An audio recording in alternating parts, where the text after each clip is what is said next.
신약 마태복음 28장 1절로 10절 말씀을 합독합니다. 신약 51페이지입니다. 마태복음 28장 1절부터 우리 교독합니다.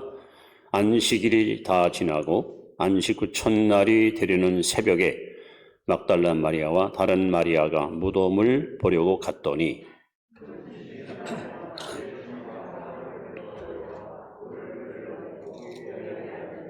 그 형상이 번개 같고 그 옷은 눈같이 희거늘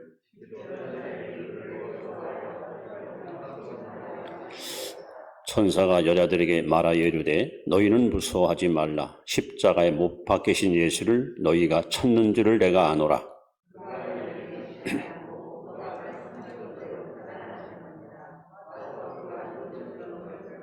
또 빨리 가서 그의 제자들에게 이르되 그가 죽은 자 가운데서 살아나셨고 너희보다 먼저 갈릴리로 가시나니 거기서 너희가 배우리라 하라. 보라 내가 너희에게 일렀느니라 하거늘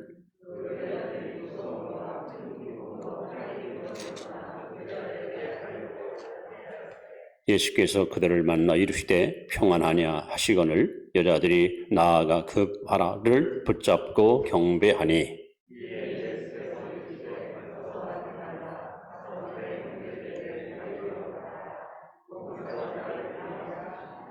아멘. 자, 옆에 분에게 부활 신앙으로 날마다 승리하시 바랍니다.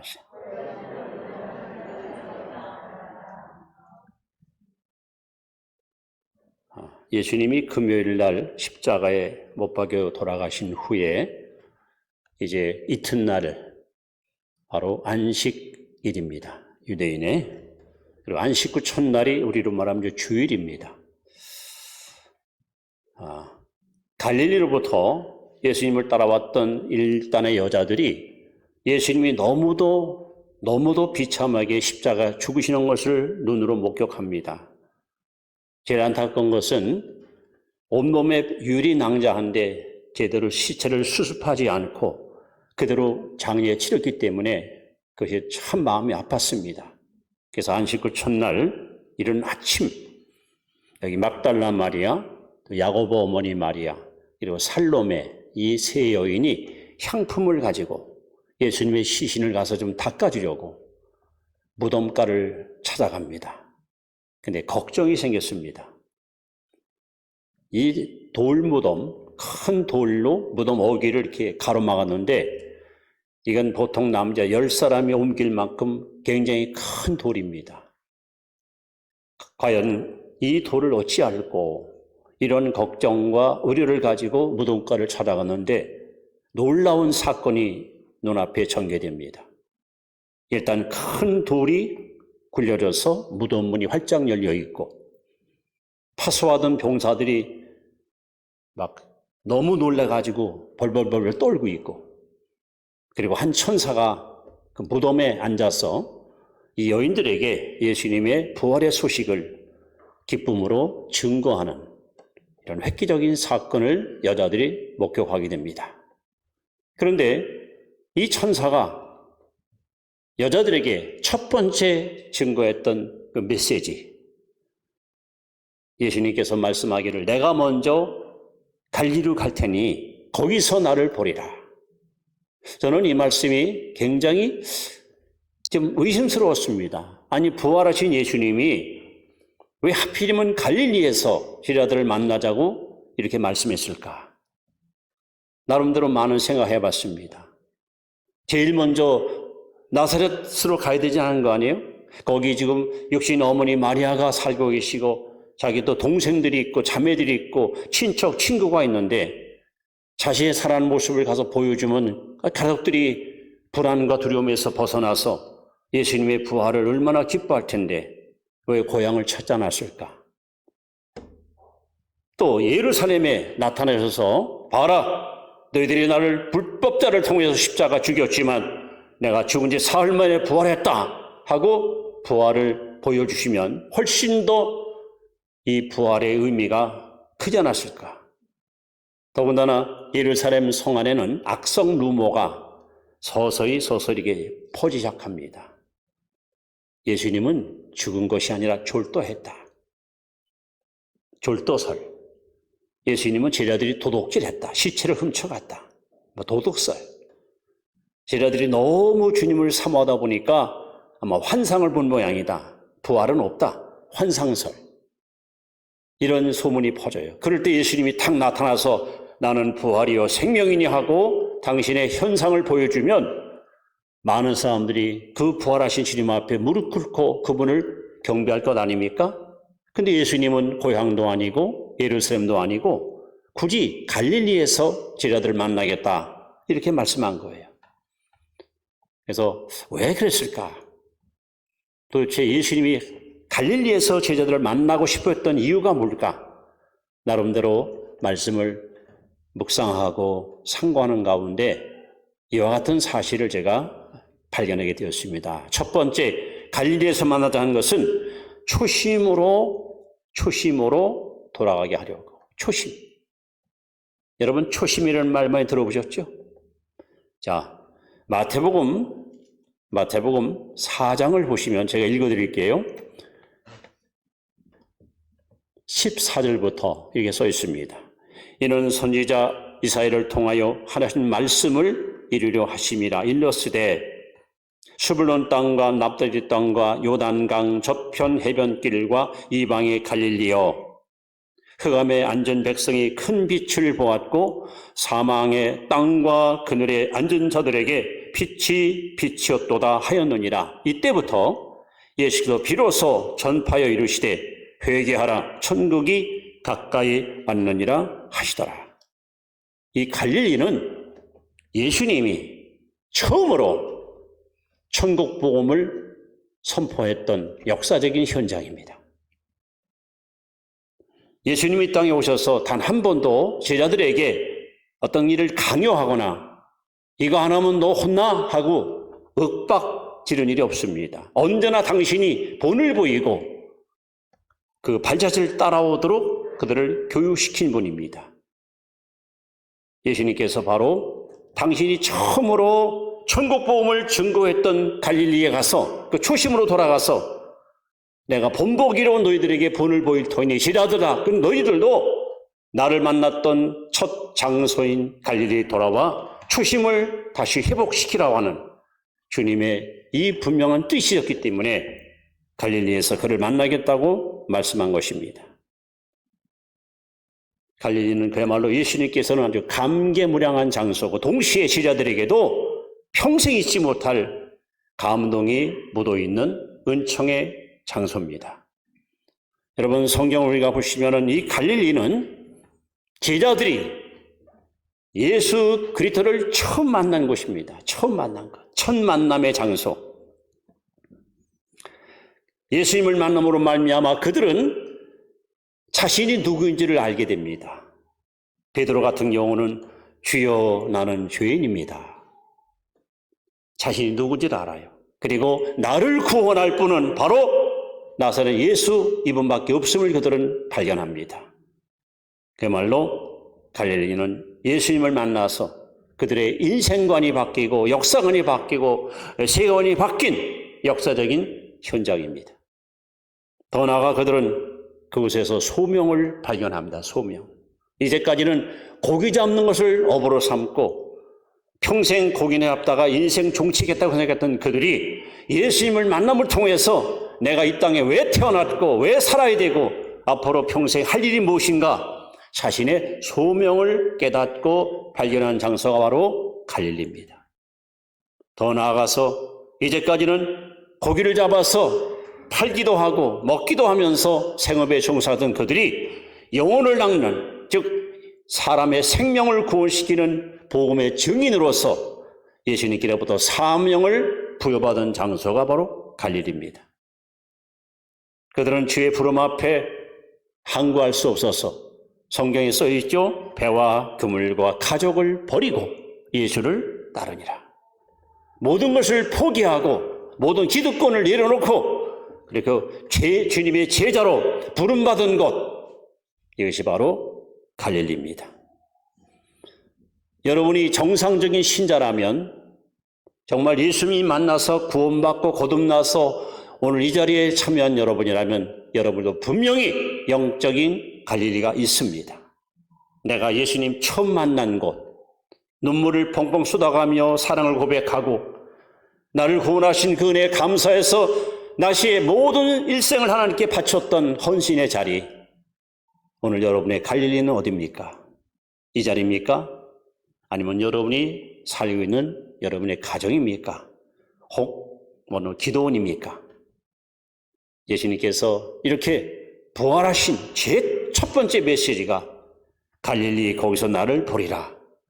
바로 이것은 바로 초심으로 돌아가서 내가 초심으로 돌아가서 너희들에게 본을 보일 터이니 너희들도 초심으로 돌아가서 나와 같이 마음을 뜻을 합하여 하나님의 선한 일을 도모하자는 이런 의도에서 예수님은 갈릴리에서 만나자라고 제자들을 불러주신 겁니다. 자, 두 번째, 왜 예수님은 갈릴리에서 그들을 만나겠다고 약속했을까? 바로 그것은 다시 기회를 주시려. 다시 기회를. 여러분이 한번 마가복음 14장 50절 말씀을 한번 읽어봅니다. 시작. 제자들이 다 예수를 버리고 도망하니라.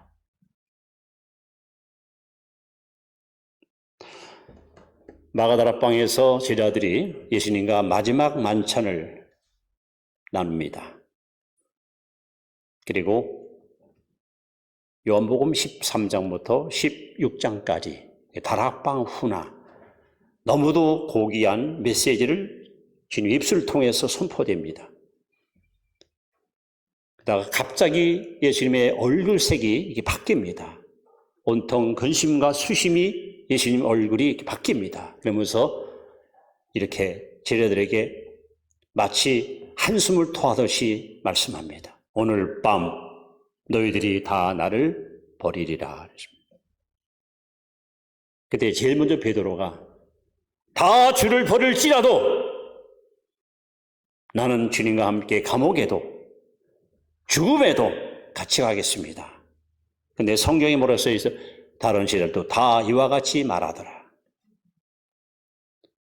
3년 동안 주님을 따라왔던 제자들은 나름대로 자신만만했습니다. 사람들은 주님을 배신할 수 있고 떠날 수 있고 등 돌릴 수 있어도 우리는 주님 가신 길이라면 어디든지 따라가겠다는 그런 각오와 다짐을 가졌던 제자들. 그런데 겟세마네 동산에서 예수님이 체포되는 순간에 성경은 제자들이 다 예수를 버리고 도망갔습니다. 12제자 가운데 한 사람 타락했죠. 가룟유다. 스승을 팔아먹고 양심의 가책을 느낀 나머지 목매달려 자살해 죽었습니다. 그리고 11제자들은 모두 예수님 버리고 뿔뿔이 흩어지는 비겁하고 부끄러운 행동을 취했습니다. 그런 제자들에게 주님은 말씀합니다. 갈릴리에서 다시 나를 만나자. 왜 그랬을까요?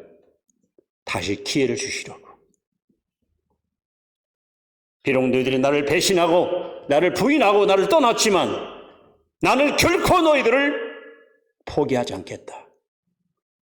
내가 다시 너희들에게 새 영을 부어주고 새 마음을 부어줘서 내 일을 행하게 하리라. 여러분, 하나님은 저와 여러분을 쉽게 포기하는 분이 아닙니다. 우리를 끝까지 하나님의 사람으로 쓰시기 위해서 여러분 삶을 아주 세밀하고 너무나도 명료하게 이끄시는 자비로우신 하나님이십니다. 주님은 처음 부른 그 자리로 다시 불러서 잃어버린 신앙을 다시 되찾게 하시고 심장에 불을 당기시고 다시 재기하여 하나님의 뜻을 이룰 수 있도록 기회를 제공하시는 분이 바로 하나님이십니다. 성경에는 이렇게 다시 부름받은 많은 인물이 등장합니다. 대표적인 사람이 바로 야곱입니다. 아버지 속이고 또 형도 속이고 외삼촌 라반의 집으로 도망가던 야곱이 한밤중 캄캄한 베들레헴 들판에서 잠을 자다가 하나님을 만납니다. 너무도 두려웠습니다. 자기도 모르게 하나님 앞에 엄격결에 소원을 합니다. 주께서 나의 가는 길을 순탄하게 인도하신다면 내가 벽에 베었던 이 돌을 기둥 삼아 이곳에 주회전을 세울 것이며 소득의 11조 하나님께 드릴 것이며 평생에 하나님을 내가 섬기겠다고 다짐합니다. 하나님 그 약속을 들으셨습니다. 그리고 외삼촌 라반의 집에 가서 20년 동안 대릴사위 내지 머슴살이 하면서 야곱은 어마어마한 부자가 됩니다. 제일 부러운 것은 마누라가 4명이나 얻었습니다. 그리고 드디어 금이 환영합니다. 근데 그가 고향 땅을 돌아오다가 왠지 마음이 바뀝니다. 세겜이라는 곳에 머무릅니다. 일단 땅이 비옥하고 양치기 좋고 거기서 거의 10년 세월을 허송세월 보냅니다. 그 와중에 머남용으로 외동딸 디나라는 딸내미가 그들의 축제장에 구경 갔다가 추장의 아들한테 끌려 들어가서 추행을 당합니다. 이 일 때문에 큰아들, 둘째 아들 루벤, 시므온과 레위 이 두 아들이 소위 세겜 족장과 가서 언약을 합니다. 어차피 없어진 물 내 여동생 당신이 줄 테니까 우리 사돈 삼을 테니까 우리의 소원 하나 들으시오. 뭐냐? 우리는 할례받은 민족입니다. 남자녀가 다 할례받으면 우리는 아무 조건 없이 사돈 맺겠다. 그들은 오케이 하고 남자들 여러분 할례를 받아서 몸이 고통스러울 때 바로 시므온과 레위가 칼을 갖고 가서 세겜 남자들을 모조리 도륙합니다. 그때 야곱이 깨달았습니다. 왜 우리 가문에, 왜 우리 가정에 이런 엄청난 시련과 엄청난 파란이 찾아왔을까? 그가 처음 하나님 만났던 베델이 생각이 납니다. 그래서 가족들을 불러놓고 너희들이 가지고 있는 소장품 우상이 있으면 다 땅에다가 묻어버리고 의복을 바꿔 입고 마음을 성결케 하고 베델로 돌아가자. 내가 처음 하나님 만났던 그곳으로 다시 돌아가자. 하나님은 다시 야곱에게 이렇게 회복의 기회를 주십니다. 여러분 요나 이야기를 아실 겁니다. 이스라엘 북왕국 여로보암 2세 때에 강력한 영적 운동을 도모해서 하나님이 그를 너무 신뢰한 나머지 구약 성경의 최초로 해외 선교사로 부름받은 사람이 바로 요나입니다. 하나님이 기대가 컸습니다. 너는 저 니느웨 성에 가서 이 말을 전하라고. 그런데 요나는 여호와의 낯을 피하여 다시스로 도망갑니다. 하나님 포기했습니까? 요나 한 사람을 바로 세기 위해서 풍랑을 예비하시고 물고기를 예비하시고 그리고 성경은 이렇게 말한다. 두 번째 여호와의 말씀이 요나에게 임하니라. 하나님은 다시 요나를 찾아와서 그를 붙들어 씌웠습니다. 근데 오늘 바로 수제자 베드로가 그랬습니다. 도망간 베드로, 이 사람은 다혈질적인 기질이 있기 때문에 혼자가 않고 야고보, 안드레, 빌립 다 동원시켜가지고 야, 나 송충이 솔리 먹고 살지 뭐 우리 주제 무슨 제자고 뭐 이제 나 따라와. 다시 3년 전 본업으로 돌아가요. 창고에 틀어박았던 그물을 끄집어내서 바닷가에서 고기를 잡는데 이게 웬일입니까? 누가복음 5장과 요한복음 21장 똑같은 상황이 벌어집니다. 예수님 처음 만날 때도 한 마리 고기를 못 잡았어요. 그런데 예수님께서 깊은 데 가서 그물을 던지라 했더니 찢을 만큼 많은 고기를 낚았습니다. 그런데 3년 후에 역시 갈릴리 바닷가에서 그물을 던졌지만 한 마리 고기를 잡지 못합니다. 근데 예수님께서 오른쪽에다가 그물을 던져라 했더니 153마리 큰 고기를 낚게 됩니다. 주님을 배신하고 도망간 베드로, 지쳐있는 그들을 위해서 주님은 조반을 차려놓고 불을 피워놓고 만찬의 자리에 그들을 초대합니다. 저는 이 장면을 볼 때면서 예수님의 그 실물 교육이 얼마나 감동적인가. 여러분 가야바스들 옆에서 불가에서 예수를 3번 부인했던 베드로에게 예수님은 갈릴리 바닷가에 불을 피워놓고 3번 예수님 제자에게 묻습니다. 내가 나를 사랑하느냐? 깜짝 놀랐죠. 우리로 말하면 그냥 따귀한테 탁 때리면서 야 이 새끼야 사내 새끼가 약속을 해놓고 그렇게 싱겁게 배신하다니 못된 놈 네가 무슨 제자냐고 이랬을 텐데 주님은 한마디 책망도 없이 시몬아 내가 나를 사랑하느냐. 이제 베드로의 답변이 완전히 바뀌었습니다. 그러면요 제가 아니면 누가 사랑합니까? 이랬어야 될 베드로가 내가 주를 사랑하는 줄을 주께서 아시나이다. 내 양을 쳐라. 내가 나를 사랑하느냐? 내 양을 먹이라. 그래서 3번 부인했던 베드로 다시 3번 주님을 시인하도록 만들어서 회복을 시키는 거예요. 여러분 우리 코로나 때문에 거의 2년 동안이나 정상 예배를 제대로 못 드렸습니다. 그래서 와중에 믿음 없는 사람 믿음마저 다 흔들리고 기도줄도 끊기고 영적으로 이런 엄청난 손해를 입고 살아왔습니다. 여러분 하나님은 그런 저 여러분을 아십니다. 그래서 오늘 이 말씀을 통해서 다시 여러분 기회를 주십니다. 일어서십시오. 분발하십시오. 다시 심장에 불을 붙이십시오. 사명 감당하십시오. 첫사랑을 다시 찾으십시오. 그래서 주님은 왜 갈릴리로 가는가? 흩어진 무리, 도망간 제자들에게 다시 기회를 주어서 그들의 본래의 모습대로 하나님께 헌신하는 삶을 살도록 이끌기 위해서 주님은 갈릴리에서 나를 보리라 하고 말씀했습니다. 자, 3번째, 왜 예수님은 갈릴리에서 나를 보리라 말씀했을까요? 3번째 이유는 새 일을 행하게 하시려고. 새 일. 자, 그 새 일이 뭘까요? 갈릴리에서 주님이 저에게 선포한 말씀입니다. 너무 잘 아는 말씀이죠? 같이 한번 마가복음 16장 15절 읽습니다. 시작. 온 천하에 다니며 여러분 지금까지 예수님의 제자들은 한마디로 음모란 개구리였습니다. 유대 땅을 한 번도 벗어난 적이 없습니다.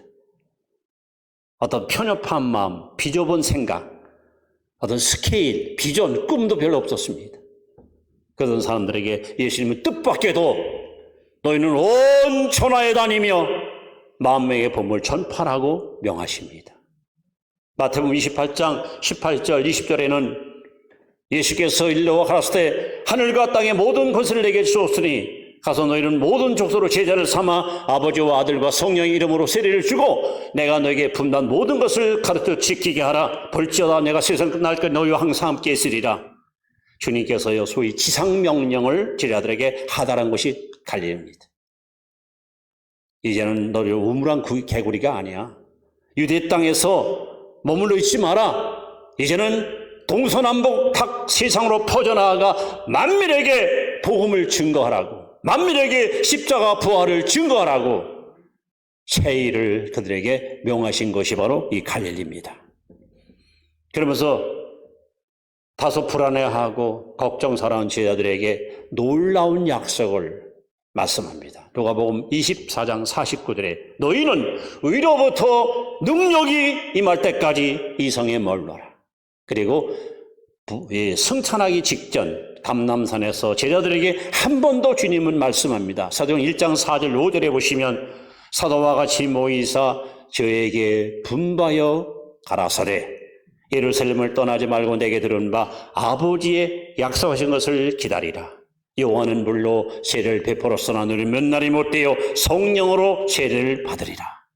오직 성령이 너희에게 임하시면 너희가 권능을 받고 예루살렘과 온 유대와 사마리아와 땅거리로 내 증인이 되리라.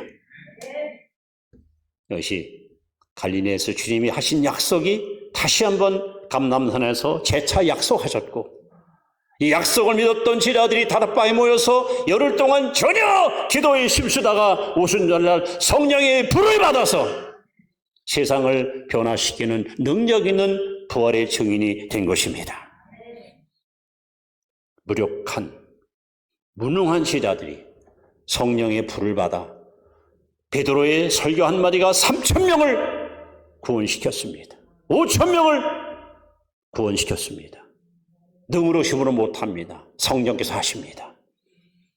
부활하신 주님께서 이렇게 갈릴리에서 나를 보리라 했던 것은 바로 초심으로 돌아가자. 내가 다시 너희들에게 기회를 줄 테니까 재기하라고. 그리고 내 힘으로는 안 돼. 위로부터 하나님 부어주는 능력을 받으면 너희는 세상을 변화시키는 승리의 주인공 될 수 있다고. 이 말씀을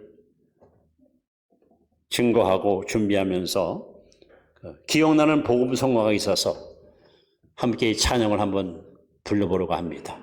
내가 처음 주를 만났을 때 외롭고도 쓸쓸한 모습, 이 말씀과 이 가사가 거의 이렇게 잘 맞거든요. 여러분 기도 한번 함께 찬양하시고 말씀을 마무리하도록 하겠습니다. 찬양합니다.